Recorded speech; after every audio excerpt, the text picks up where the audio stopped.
Hello बच्चों, आज से पहले वीडियो लेक्चर में मैंने बताया था कि किसी विलयन के सांद्रता को किन किन तरीकों से व्यक्त किया जा सकता है। तो उनमें से हमने 3 विधि को पढ़ा था, द्रव्यमान प्रतिशत, आयतन प्रतिशत एवं द्रव्यमान आयतन प्रतिशत। ये तीनों पढ़ चुके थे और आज का हमारा टॉपिक है किसी विलयन की सांद्रता को व्यक्त करने का चौथा जो विधि है वो है मोल अंश। मोल अंश को और भी कई नामों से जाना जाता है, जैसे मोल प्रभाज, मोल भिन्नांक। तो इन सभी के नामों से भी मोल अंश को जाना जाता है। तो इन चीज़ों के ऊपर हम आज डिस्कस करेंगे कि मोल अंश क्या होता है और मोल अंश के ऊपर किस प्रकार से न्यूमेरिकल क्वेश्चंस को बनाया जा सकता है। तो सबसे पहले आप समझिए कि मोल होता क्या है। तो आप इस तरह से समझिए इसको, मेरे पास एक विलयन है।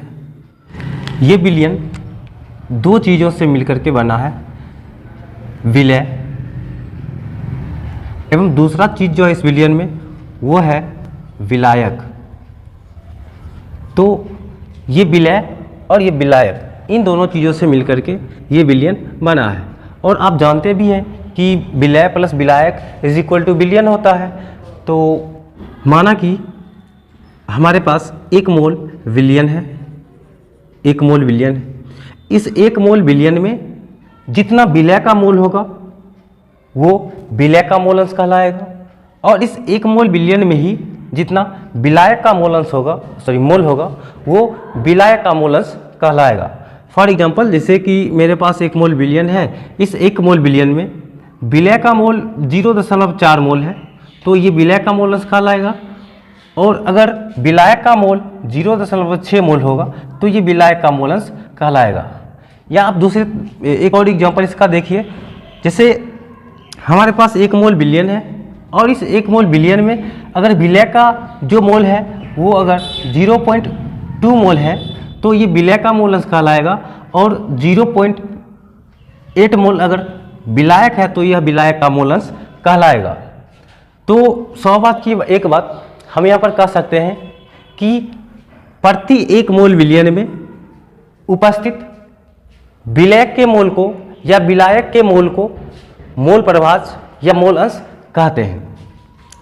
तो हमने यहाँ पर आपके लिए एक परिभाषा लिखा है, इस परिभाषा की सहायता से आप इन चीज़ों को समझने का प्रयास करें। जैसे कह रहा है कि किसी विलयन के प्रति एकांक मोल में, यानी कि प्रति 1 मोल में उपस्थित अवयवों के मोल, अवयव के मोल मतलब ये जो विलयन बना है किन किन चीज़ों से मिलकर के बना है, तो ये विलय से और ये विलायक से। तो इन अवयवों के मोल को मोल अंश कहते हैं। इसे x से सूचित किया जाता है। अब यहाँ पर देखिए, ये x आप चाहे तो स्मॉल x भी मान सकते हो और चाहे तो कैपिटल X भी मान सकते हो, तो इसमें कोई कोई प्रॉब्लम नहीं है। उसके बाद यह ताप में परिवर्तन के कारण अपरिवर्तित रहता है, यानी कि मोल अंश जो होता है, अब अगर विलयन में ताप बढ़ाओ या घटाओ, मोल अंश पर इसका कोई प्रभाव पड़ने वाला नहीं होता है। इस पर मोल अंश पर ताप का कोई प्रभाव नहीं होता है, ठीक है। यह ताप में परिवर्तन के कारण अपरिवर्तित होता है।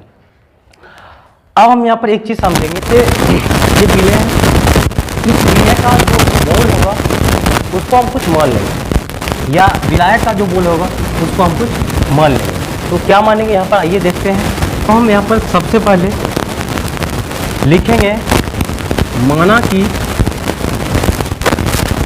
कि विलय का मोल स्मॉल n है, यानी कि विलय के मोल को हम स्मॉल n यहाँ पर मान है। इसे भी विलय का जो मोल होता है उसको हम स्मॉल n से ही डिनोट करते हैं। एवं विलायक का मोल कैपिटल N है। विलायक के मोल को हम स्मॉल n मानेंगे और विलायक के मोल को कैपिटल N मानेंगे। का मोल कैपिटल N स्मॉल n है और विलायक का मोल कैपिटल N है। तो विलयन का मोल क्या हो जाएगा, तो विलय प्लस विलायक इज इक्वल टू विलयन, तो small n plus capital N। तो हम यहाँ पर लिख सकते हैं विलयन का मोल बराबर small n plus capital N। तो n प्लस n, तो ये हो जाएगा बिलियन का मोल। अगर आपसे पूछा जाए कि बताइए विलय का मोल अंश क्या होगा, यानी कि आपसे अगर विलय का मोल अंश पूछा जाए, आप उसका नॉमेरिकल किस तरह से बनाओगे, तो नॉमेरिकल बनाने के लिए आपको उसका फॉर्मूला चाहिए। तो देखिए फॉर्मूला यहाँ से हम किस प्रकार प्राप्त करते हैं। तो विलय का मोल अंश, अब यहाँ पर एक चीज़ ध्यान रखिएगा, यहाँ पर हमने विलय का मोल या विलायक का मोल लिखा है, मोल अंश नहीं लिखा है, हमने वहाँ पर मोल अंश नहीं लिखा है, यहाँ पर सिर्फ मोल लिखा है। अब हम यहाँ पर ये देखेंगे कि विलय का मोल अंश क्या होता है।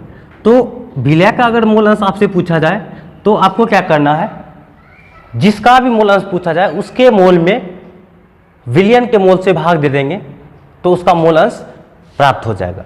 यहाँ पर हमसे कह रहा है कि विलय का मोल अंश, आप देखिए यहाँ पर मोल अंश को x से सूचित किया जाता है, तो इसलिए हम यहाँ पर लिख सकते थे x विलय। x विलय का मतलब विलय का मोल अंश, तो ये हो जाएगा किसका, तो जिसका मोल अंश पूछा जा रहा है, किसका मोल अंश पूछा जा रहा है, तो विलय का मोल अंश पूछा जा रहा है। तो विलय का मोल अंश को हमने क्या माना, n, तो हम यहाँ पर लिखेंगे n, यानी कि विलय के मोल अंश में बिलियन के मोल अंश से भाग दे देंगे, तो विलय के मोल में बिलियन के मोल से भाग दे देंगे। तो विलय का मोल n और बिलियन का मोल यहाँ पर कितना है, small n plus capital N, तो इसको मान लेंगे समीकरण फर्स्ट। एवं विलायक का मोल अंश,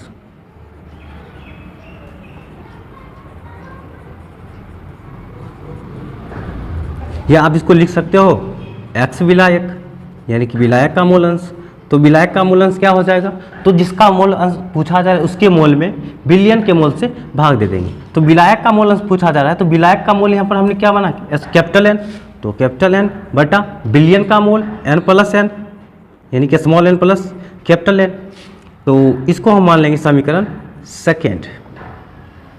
अब यहाँ पर एक चीज़ समझिए, जब हमको विलय का मोल अंश पता चल गया, विलायक का मोल अंश पता चल गया, तो बिलियन का मोल अंश हम लिख सकते हैं, विलय का मोल अंश प्लस विलायक का मोल अंश इज इक्वल टू बिलियन का मोल अंश। तो हम यहाँ पर लिखेंगे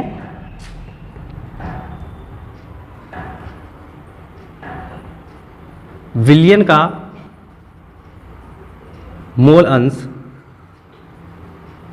या आप इस तरह से लिख सकते हो x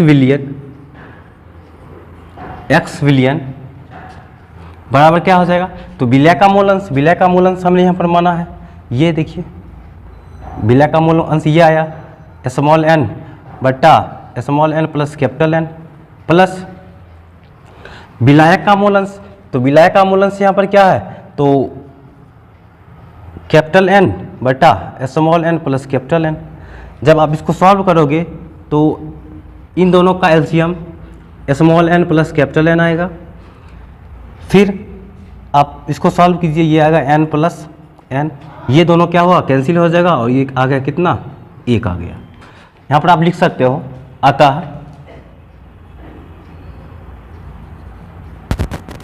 किसी विलयन में विलय एवं विलायक का मोल अंश का योगफल हमेशा इकाई होता है, इकाई यानी कि 1 होता है। किसी विलयन में विलय एवं विलायक का जो मोल अंश होता है उसका योगफल हमेशा 1 होता है।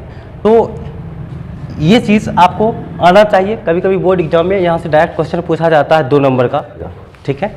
तो आपने यहाँ पर देखा, यहाँ पर 2 फार्मूला बना, अगर आपसे विलय का मोल अंश पूछा जाए तो ये फार्मूला लगाना है, और अगर विलायक का मोल अंश पूछा जाए तो आपको ये फार्मूला लगाना। तो इन दोनों फार्मूला के सहायता से विलय का मोल अंश या विलायक का मोल अंश आप निकाल सकते हो। तो चलिए अब हम आप इस पर कुछ 1-2 न्यूमेरिकल क्वेश्चंस को देख लेते हैं कि विलय या विलायक का मोल अंश को किस तरह से कैलकुलेट किया जाता है। क्वेश्चन है 60 ग्राम कास्टिक सोडा को 60 ग्राम कास्टिक सोडा को 80 ग्राम जल में मिश्रित करने पर 80 ग्राम जल में मिश्रित करने पर विलयन के प्रत्येक अवयव का मोल अंश ज्ञात करें। तो प्रत्येक अवयव का प्रत्येक अवयव यानी कि विलय का भी मूल अंश आपसे पूछा जा रहा है और विलायक का भी मूल अंश आपसे पूछा जा रहा है, तो दोनों का मूल अंश निकालेंगे। तो सबसे पहले लिखिए विलय प्लस विलायक इज इक्वल टू विलियन, विलय प्लस विलायक इज इक्वल टू विलियन। अब यहाँ पर देखिए, यहाँ पर 60 ग्राम है कास्टिक सोडा और 180 ग्राम जल है, तो कास्टिक सोडा का मात्रा कम है तो ये क्या होगा, विलय हो जाएगा। तो विलय की जगह पर हम क्या लिखेंगे, कास्टिक सोडा। कास्टिक सोडा का सूत्र होता है NaOH, तो ये हमारा विलय है। और ये कितना है इसका द्रव्यमान, भार, तो भार है इसका 60, ठीक है। उसके बाद विलायक, देखिए विलायक क्या चीज़ है, जल है, तो यहाँ पर लिख लेंगे जल कितना है, तो 180 ग्राम, यानी कि इसका भार है 180 ग्राम। तो अब क्या करना है, सबसे पहले इसका अनुभार निकालना, बाहर निकल गया, उसके बाद हम अनुभार निकालेंगे ताकि हमको मोल ज्ञात करने में आसानी हो, ठीक है, इसलिए हम इसका अनुभार निकालेंगे।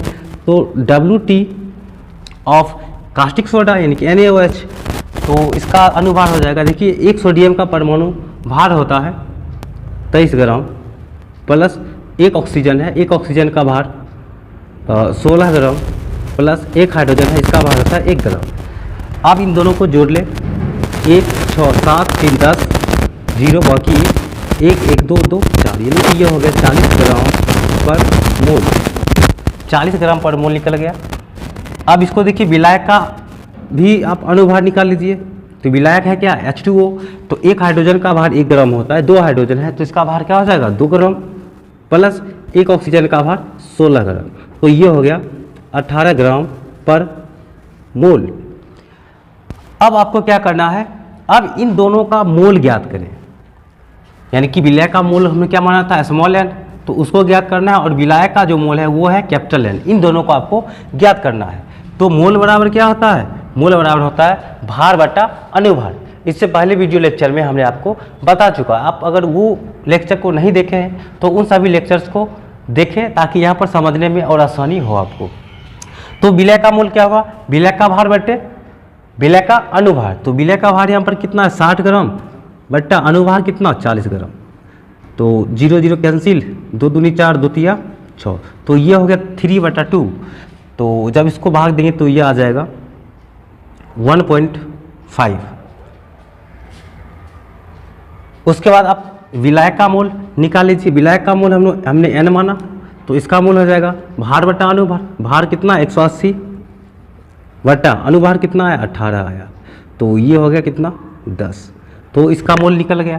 तो विलय का मोल निकल गया और विलय का मोल निकल गया, तो विलियन का मोल भी निकल गया। इसका मतलब दोनों को जोड़ लेंगे इन दोनों को, तो इसका मोल क्या हो जाएगा n + n, इन दोनों को आप जोड़ लीजिए। तो विलय का मोल कितना है 1.5 प्लस विलय का मोल 10, तो विलियन का मोल कितना हो गया तो 11.5, तो ये इसका मोल हो गया। अब आप वो फार्मूला लगाएं जो फार्मूला हमने आपको इससे पहले बताया। तो यहाँ पर प्रत्येक अवयव का मोल अंश पूछा जा रहा है, तो हमको सबसे पहले किसका निकालना है, तो x विलय का मूल अंश निकालें कि विलय है क्या चीज़, तो NaOH यानी कि विलय का मूल अंश निकालना है। तो जिसका मूल अंश पूछा जा रहा है उसके मोल में विलियन के मोल से भाग दे देंगे। तो यहाँ पर देखिए विलय का मूल अंश पूछा जा रहा है, तो विलय का कितना मोल है तो 1.5, तो 1.5 बटा विलियन का मूल अंश हमको यहाँ पर निकल चुका है 11.5। जब आप इनको सॉल्व करेंगे तो ये आ जाएगा 0.13, तो ये आ जाएगा, आप इसको सॉल्व कर सकते हैं। उसके बाद हमसे पूछा जा रहा है विलायक का मूल अंश, तो विलायक यहाँ पर क्या चीज़ है तो जल है, तो H2O यानी कि विलायक का मूल अंश बराबर हो जाएगा जिसका मूल अंश पूछा जा रहा है उसको उसमें आप विलियन के मूल से भाग दे देंगे। तो विलायक का मोल क्या है तो 10 बटा विलियन का मोल 11.5। जब आप इसको सॉल्व करोगे, चलो थोड़ा सा प्रोसेस और कर देते हैं हम। जैसे अगर मान लीजिए यहाँ पर दशमलव है तो ये दशमलव हमको हटाना है। तो हमने क्या किया, यहाँ पर मान लो दशमलव है, दशमलव के बाद एक जीरो दे दिया तो कोई फर्क नहीं पड़ा। तो अब देखिए यहाँ भी एक अंक के बाद दशमलव है और यहाँ भी एक अंक के बाद दशमलव है, इन दोनों को आप उड़ा सकते हैं। अब आप इसको सॉल्व कीजिए तो ये आ जाएगा 0.87 इतना आ जाएगा। तो ये विलय का मूल अंश होगा और ये क्या होगा, विलाय का मूल अंश होगा। जब आप इन दोनों को जोड़ेंगे आपस में, विलय का मूल अंश और विलायक का मूल अंश को आप जब जोड़ोगे तो ये आएगा 1। अगर 1 नहीं आया तो आप समझ जाइए कि आपका जो आंसर है वो